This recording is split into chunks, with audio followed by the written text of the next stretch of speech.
2026년이 시작된 지 벌써 3개월이 지났습니다. 그런데 올해부터 달라진 제도가 얼마나 많은지 아십니까?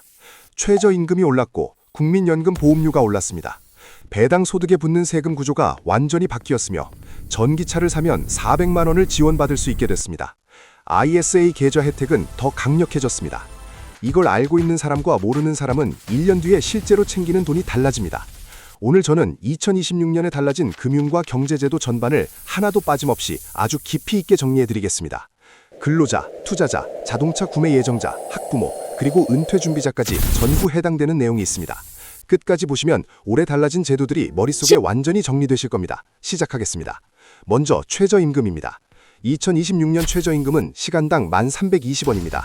2025년보다 290원, 즉 2.9% 인상됐습니다.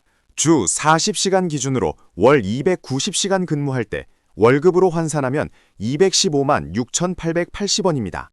업종에 관계없이 모든 사업장에 동일하게 적용되며 아르바이트나 파트타임, 정규직 구분도 없습니다. 여기서 중요한 포인트가 있습니다.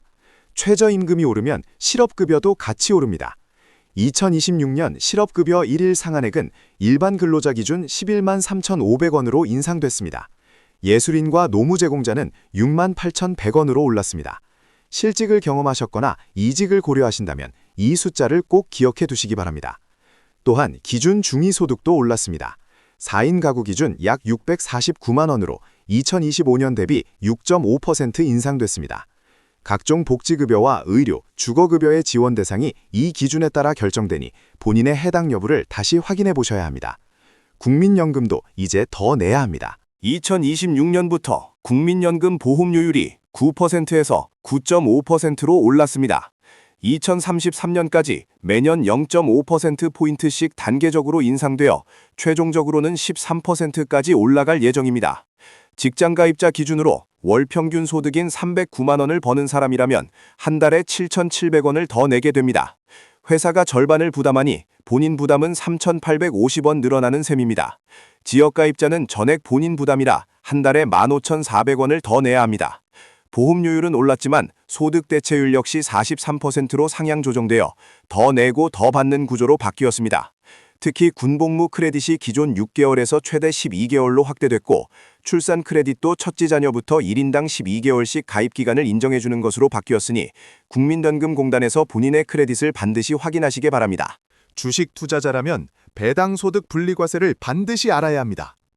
2026년부터 고배당 기업의 배당 소득에 대해 종합과세 대신 분리과세를 선택할 수 있게 됐습니다.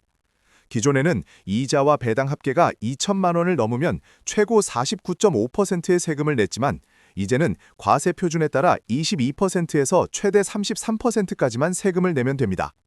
구체적으로 2천만 원 이하는 15.4%, 2천만 원 초과 3억 원 이하는 22%, 3억 원 초과 50억 원 이하는 27.5%, 50억 원 초과는 33%의 세율이 적용됩니다.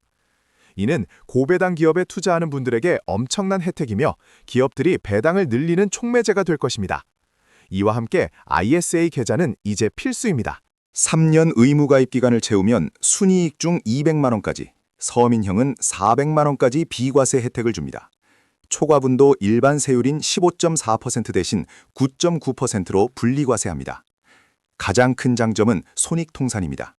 여러 상품에서 난 이익과 손실을 합산해 순이익에만 세금을 매기기 때문입니다. 연간 납입 한도는 2천만 원이며 5년간 최대 1억 원까지 가능합니다. 최근 3년 내 금융소득 종합과세 대상자였다면 신규 가입이 안 되니 종합과세 대상이 되기 전에 미리 만들어두는 것이 현명합니다. 자동차와 새로운 투자 기회에 대해서도 말씀드리겠습니다. 내연기관차를 처분하고 전기차를 구매하면 기본 보조금 300만 원에 전환지원금 100만 원을 더해 총 400만 원을 지원받습니다. 또한 전기차 화재 안심보험이 시행되어 보험 한도를 넘어서는 피해도 정부와 제조사가 공동 보장하게 됩니다. 새로운 투자 기회인 BDC, 즉 기업 성장 집합 투자기구도 주목하십시오. 공모펀드 형식이라 일반 투자자도 소액으로 유망한 벤처나 혁신 기업에 투자할 수 있습니다. 다만 위험성이 크니 장기적인 관점에서 신중하게 접근하셔야 합니다. 자녀를 키우는 가정과 청년들을 위한 혜택도 대폭 늘었습니다. 아동수당 지급 대상이 만 9세 미만으로 확대됐고 비수도권 지역은 추가 수당도 있습니다. 만 4세까지 무상교육이 실시되어 학부모 부담이 크게 줄어들며 보육수당 비과세 한도도 자녀 1인당 월 20만 원으로 개편됐습니다. 특히 초등 저학년 자녀의 피아노, 미술, 태권도 같은 예체능 학원비도 세액공제 대상에 포함됐으니 연말정산 때 꼭 챙기시기 바랍니다. 청년들은 비수도권 중소기업 취업 시 최대 720만 원의 장려금을 받을 수 있고 구직 촉진수당도 월 60만 원으로 인상됐으니 관련 제도를 적극 활용하십시오. 마지막으로 자본시장의 투명성과 서민 지원, 그리고 사업자 주의사항입니다. 상장사는 자기 주식 보유 현황을 연 2회 공시해야 하고 임원 보수가 기업 실적과 어떻게 연동되는지도 투명하게 공개됩니다.